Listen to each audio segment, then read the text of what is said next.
Hey everybody, my name is Lee Cage and we are back for another episode of 15 Minutes with Lee. I am here with Ravi Joshi. Now, Ravi is not your average thought leader. He is a senior and experienced leader in the world of AI, Workday, and transformation. Now, I am a little bit biased as we sit here in Dallas today because I've known Ravi for quite a bit of time, but I won't steal the thunder. Ravi, welcome to the show. Thanks, Lee. So, Ravi, listen, we focus on four things: who you are, what you do, how you work, and what you believe. Who the hell is Ravi? That's a good question. I don't think I've actually figured that one out just yet. So you're not like most of America who feels like they know everything about themselves and have nothing left to figure out? Oh, no, I learn something new every day. What are you learning new here recently? I noticed you have some new things going on, new gigs, new opportunities. What are you solving?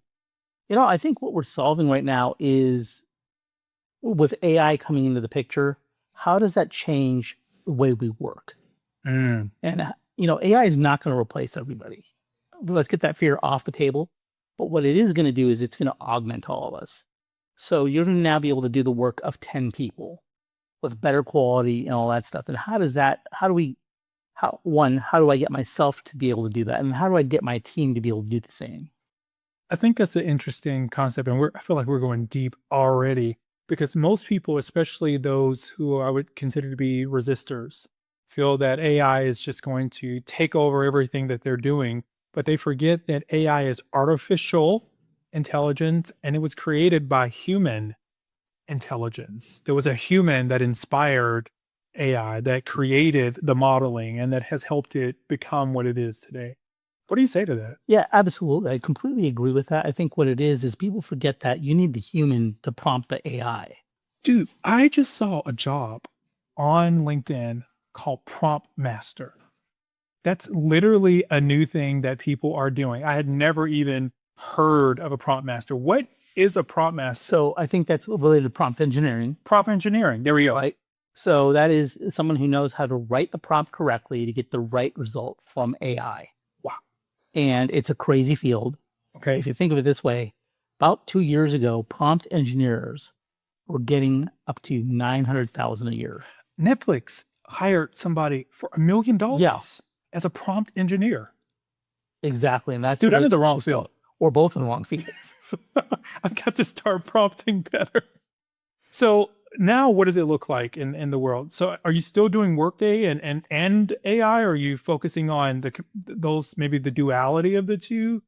So we're looking at it from multiple perspectives. One is the duality of it, but it's also, since we did Workday deployments, how can you use AI to streamline a Workday deployment, improve your quality, improve the amount of time it takes to get live, and make it so that AI does the heavy lifting. So I heard this rumor, and I'm not the sharpest knife in the drawer, but sometimes I like to think I'm in the drawer, that Workday is unaffordable for emerging and small business organizations. Is that true? Not anymore. I like that. Tell me more. So Workday's come out with a new product called Launch Now. Launch Now. Yes. Okay. And it's designed for small and medium enterprise businesses. And what? It costs less than a car. Now, are we talking, now, Ravi, I'm a car dude. Are we talking like BMW X6 M Series car where I have to sell a kidney? Or are we talking like I can get this like 2025 Toyota Camry fully loaded? Maybe like, let's say maybe like a Toyota Highlander fully loaded in that price range, but they're cousins. Under 6 figures. Okay. Wait, you're saying small and emerging organizations could potentially have and unlock a world-class enterprise resource management system for under 6 figures? Yeah, let's say 60,000. And it grows with you. So what's funny about this is, and again, I love cars. I have a Discovery, Land Rover Discovery, and I bought this truck for my dog. Okay, I had a BMW X6 and it has that slope in the back, but I have a 130-pound American Akita who could not fit in the back of the truck. So I went to the dealership and asked them, I need a car that has a third row, and I bought the car essentially for my dog. What I didn't realize is during some high water that we had in Tennessee, that the car actually lowers and raises. There's a button in the car And my spouse said, see, the car is growing with you. So I feel like maybe you and Christian have been talking. So okay, listen, Ravi, I have questions for you. Sure. How do you approach setting boundaries in your between like your professional relationships and all the things that you're doing in your family life? I mean, you're a new father Yes. and you're working AI, you're conquering the world of Workday, you're focusing on helping organizations transform. How are you balancing that? It's less about balance. It's more about work-life integration. Work life integration. Yes. So Okay. think of it this way, I've got a 1-year-old. I'm making a bottle at 2 o'clock in the morning. Open up the iPhone, take a quick look at any messages that came in or any Teams messages from our international team and answer them right then and there. And then also, hey, 5 o'clock rolls around or 4 o'clock, babysitter's leaving. Someone needs to take care of the kid. My priority changes to that. I'm taking care of him and just bouncing back between it. It's the 9 to 5 day is no longer there. It's work whenever you can, work from wherever you are. Work how you can from wherever you are. I love that. Work life integration. Yeah.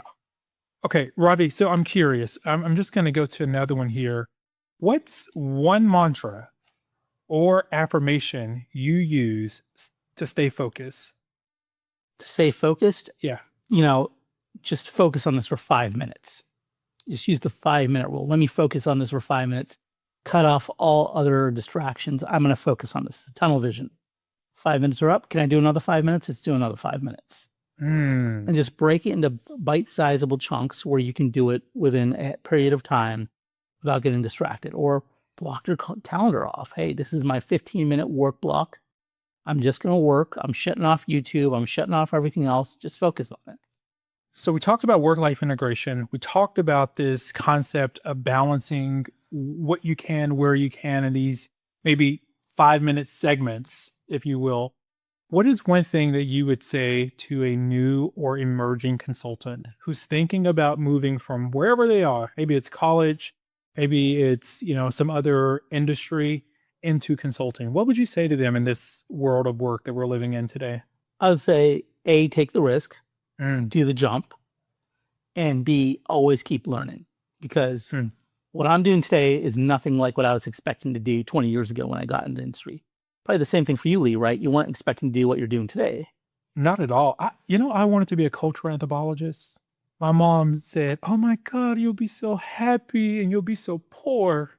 So instead, I moved into HR and I do some anthropological studies where I can by leveraging my time and the resources that I get from this HR technology work that I do full time. So I love that.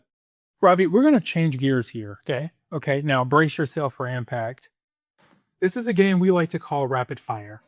Now, the questions are random. I cannot be held liable for what may or may not come out of these questions. But we'll do a few minutes of this. And then at the end, I'm going to give you the deck. And I'll let you ask me one final question before we wrap up. Sounds good. All right, Ravi, texting or calling? Are you a text dude? I feel like I'm definitely a text dude. I feel like you're a text dude. Like, I've known you for some years. You give me the text vibe. If you call me, I'm going to basically hit divert, and then you can send me a text. Yeah. Because if it's important, you'll leave a voicemail, and then the text message will tell me exactly what you want. Exactly. I love it. Ravi, favorite genre of music? Oh, so this is funny. I'm going to say it's death metal. Say that again. Death metal, like the really hard stuff. Is this? Do you like abuse or something? Is this? I find it invigorating. I find it great when changing diapers. Nothing like having a 1-year-old rocking out to war or something like that. Their legs shaking and doing a dirty diaper. Hey, oh my gosh. What's the worst that can happen? It's all over you. Tattoos or piercings? Ooh, that's a hard one. Wait, do you have tattoos? No. Okay, I didn't think. Now, I don't know if I can say this. We may have to cut this out, y'all. But listen, I thought, can I say this, Ravi? Oh, go for it. Okay. So Ravi and I, we worked together at a previous firm. And then we worked together at a firm prior to that. I thought that Ravi was African American. Do you remember this? I do remember. It was in an elevator. We had this conversation. We had this conversation. And I just figured like one day I'd see you in shorts and a t-shirt. You'd be like tatted up or something like that. And then I learned years later after my very wrong assumption, which is why you should not assume that Ravi is not African American. He's just light skinned from a different, completely different ethnicity. For those of you that may be tempted to judge me later, that's okay. You can do it quietly from your homes. But Ravi is my brother, and that's what I'm sticking to. Thank you. Ravi, favorite color? Blue. I mean, okay. You kind of tell that, right? Yeah. All right. Last one, Ravi. Glass half full or glass half empty? Glass is always half full. I love that. Ravi, I'm going to give you my deck. All right, sir. And now the last person I gave this deck of cards to, she started cutting it like we were about to play spades or goldfish or something like that. Don't do me like that, Robbie. Give me a good question, something. Man. Take one right off the top. Let's Okay. easy like that, right? Oh, nervous, terrified. Winter coat or hoodie? I am definitely a hoodie person. Like I am full hoodie with it on over my hat that I likely have on because my head gets cold. Winter coats are odd to me. I don't know. It's I can't really get into them. I understand that. So would you actually tighten it Oh, around? dude, I am putting a bow tie up here if I can. Definitely tied up. Listen, y'all, we have got to the end of our time with my friend Ravi Joshi, who is conquering the world of Workday, AI, transformation, and technology. I'm surprised this dude isn't sitting on Forbes Technology Council already. Hint, hint, Forbes, you should be adding him to your council. In the words of my friend, you all already know where I'm going with this. In the words of Tabitha Brown, I hope you have the most amazing day. But even if you can't, don't you dare go messing up nobody else's. And don't forget to follow Ravi. See y'all. Thank you. Thanks, Dave. Absolutely.